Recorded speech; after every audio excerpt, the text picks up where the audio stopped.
Hello friends, my name is Rai and I welcome you all to the second video of C programming tutorials.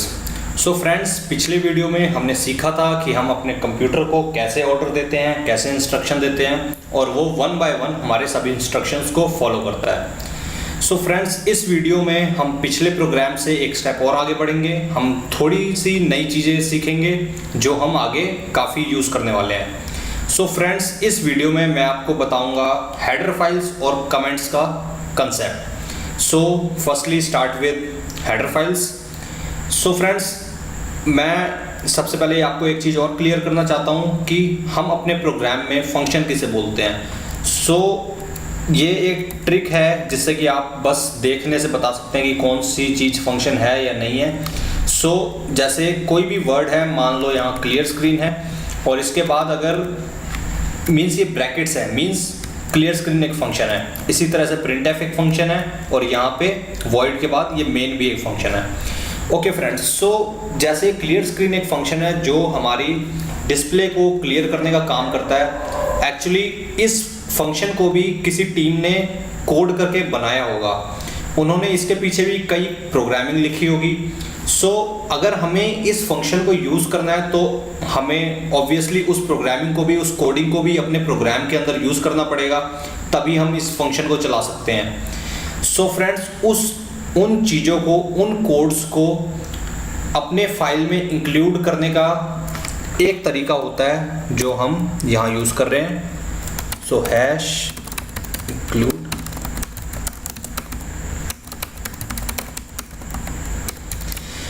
So friends, वो तरीका है कि हम अपने programme में सबसे पहले जहाँ पे हमारा प्रोग्राम स्टार्ट हो रहा होता है वहाँ पे ये स्टेटमेंट्स लिखते हैं, हैश इंक्लूड stdio.h।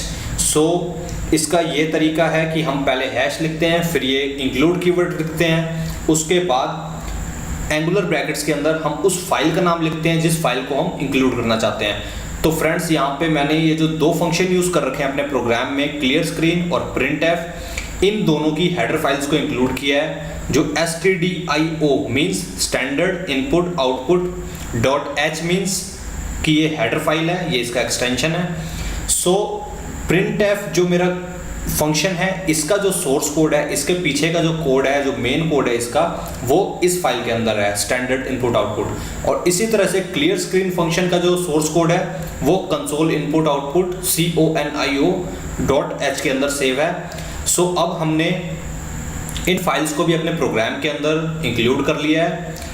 सो अब हम आगे बढ़ सकते हैं कमेंट्स की तरफ। सो फ्रेंड्स, अब मैं आपको बताऊंगा कि कमेंट्स क्या होते हैं और हम इन्हें किस तरीके से अपने प्रोग्रामिंग के अंदर यूज़ करते हैं। सो फ्रेंड्स, एक्चुअली कमेंट्स का कोई बहुत अलग से इम्पोर्टेंट रोल नहीं होता। ये कोई फंक्शन नहीं है जो कुछ हमारे लिए टास्क परफॉर्म करेंगे, बट ये एक सिर्फ हमारी कन्वीनियंस के लिए होता है। मीन्स जैसे हम कभी बुक्स रीडिंग करते हैं तो उसमें हम पेन से कभी नोट्स बना लेते हैं अपने, ताकि हम कुछ टाइम बाद जब अपनी बुक को उठा के देखें तो मुझे वो पैराग्राफ ना पढ़ना पड़े, मैं अपने उस नोट्स को देखूंगा कि इस पैराग्राफ में मैंने क्या इंपॉर्टेंट देखा जो मैंने अपने नोट्स बनाए।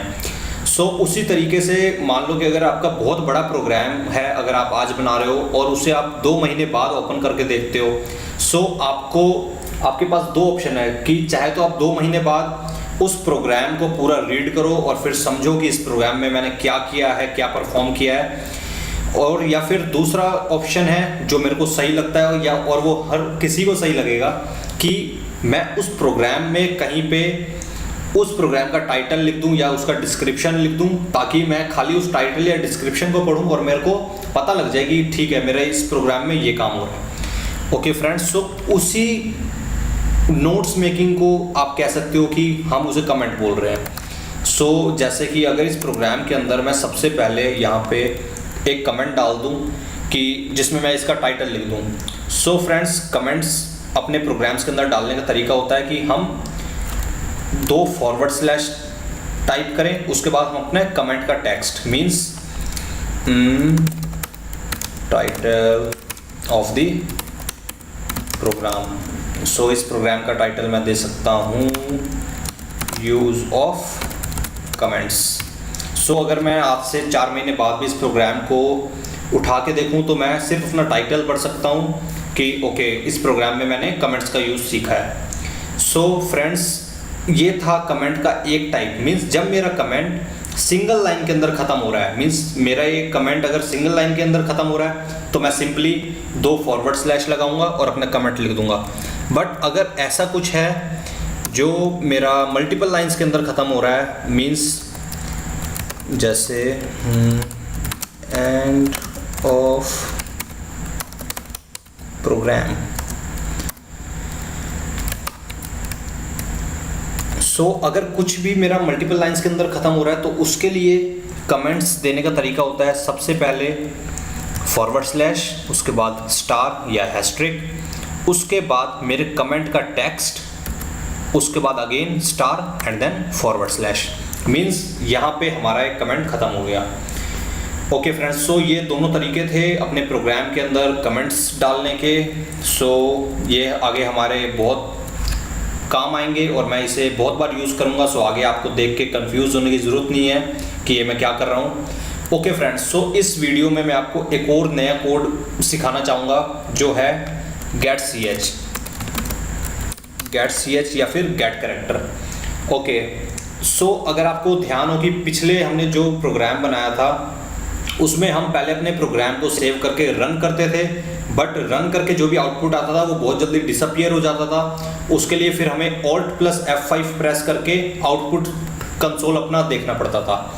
सो अगर मैं इस डबल काम से बचना चाहता हूँ, मैं चाहता हूँ कि मैं सिर्फ रन करूँ और तभी मेरा वो जो आउटपुट है वो वहाँ पे रुका रहे जब तक मैं अपना प्रोग्राम ना देख लूँ, तो मैं इस कोड को getch को अपने प्रोग्राम के लास्ट में इंक्लूड कर सकता हूँ। सो getch क्या करेगा, वो मेरी जो कंसोल डिस्प्ले है उसे होल्ड करके रखेगा जब तक मैं इसमें एक कैरेक्टर ना डाल दूँ। सो मैंने इसे रन किया और आप देख सकते हो कि मैंने सिर्फ इसे रन किया और आउटपुट डिस्प्ले डिसअपियर नहीं हो रही है। एक्चुअली ये उस कोड का वेट कर रहा है, getch कोड का, कि वो फंक्शन एग्जीक्यूट हो जाए और फिर ये प्रोग्राम ख़त्म हो जाएगा और वापस हमारे राइटिंग सेक्शन पे आ जाए जहाँ हम प्रोग्राम को लिख रहे हैं। सो मैंने यहाँ कोई भी कैरेक्टर एंटर करूँगा, मीन्स मैंने यहाँ पे एंटर प्रेस कर दिया। सो ये वापस हमारे प्रोग्राम पे आ गया। सो इस प्रोग्राम में हम एक बार रिव्यू करते हैं कि हमने इस प्रोग्राम में क्या सीखा। सो सबसे पहले हमने हेडर फाइल्स लगाई जो हमेशा प्रोग्राम के स्टार्टिंग में हम यूज़ करेंगे। उसके बाद हमने कमेंट्स के बारे में सीखा कि अगर हम सिंगल लाइन कमेंट्स देते हैं तो हम 2 फॉरवर्ड स्लैश लगाएंगे, अगर मल्टीपल लाइंस है तो forward slash star and then star forward slash, उसके बीच में जो भी हमारा कमेंट होगा। ओके फ्रेंड्स, सो मैं आपको एक बार ये भी डिस्क्राइब करना चाहूँगा कि ये प्रोग्राम चल कैसे रहा है। सो सबसे पहले जो कंट्रोल आएगा वो पहली लाइन पे आएगा। सो इस लाइन में एक्चुअली कमेंट है, सो हमारा कंपाइलर कभी भी कमेंट पे ध्यान नहीं देता, वो इसे इग्नोर करके आगे बढ़ जाएगा।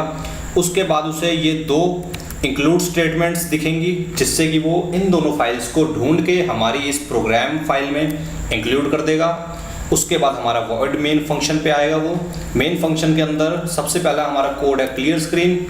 सो वो क्लियर स्क्रीन को चलाएगा, मीन्स हमारे कंसोल को क्लियर करेगा। उसके बाद इस लाइन को प्रिंट करेगा, फिर हमारा वेट करेगा कि हम एक कैरेक्टर को एंटर करें तभी वो, और जैसे ही हम उस कैरेक्टर को एंटर करेंगे फिर हमारा प्रोग्राम ख़त्म हो जाएगा। ओके फ्रेंड्स, सो अब इस वीडियो को हम इधर ही ख़त्म करते हैं। हम फिर से मिलेंगे नेक्स्ट वीडियो में और उसमें और भी आगे का कंटेंट सीखेंगे। सो फ्रेंड्स, मैंने एक्चुअली यहाँ कुछ नोट्स प्रिपेयर करे हैं जो मैं आपको दिखाना चाहूँगा।